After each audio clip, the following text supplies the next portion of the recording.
ये है ये, इसको कहते हैं छोटी ये।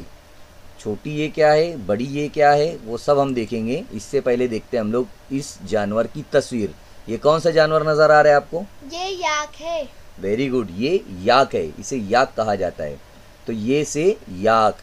ये जो छोटी ये है, इसकी आवाज़ ई की भी आती है और ये की भी आती है।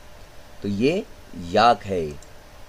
ये क्या नज़र आ रहा है? ये घोड़ा गाड़ी है। वेरी गुड, ये घोड़ा गाड़ी है, इसे यक्का भी कहा जाता है। ये से यक्का, है ना, ये से याक, ये से यक्का। ये तस्वीर देखिए। ये फूल है। वेरी गुड, ये फूल तो है, इसे यास्मीन भी कहा जाता है, यास्मीन का फूल, है ना। तो ये से यास्मीन। ये देखिए। ये कांच की प्लेट है।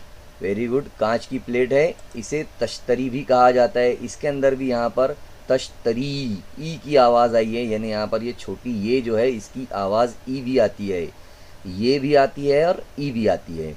तो ये से यक्का, ये से याक, ये से यक्का, ये से यास्मीन, और तश्तरी के अंदर भी छोटी ये आती है।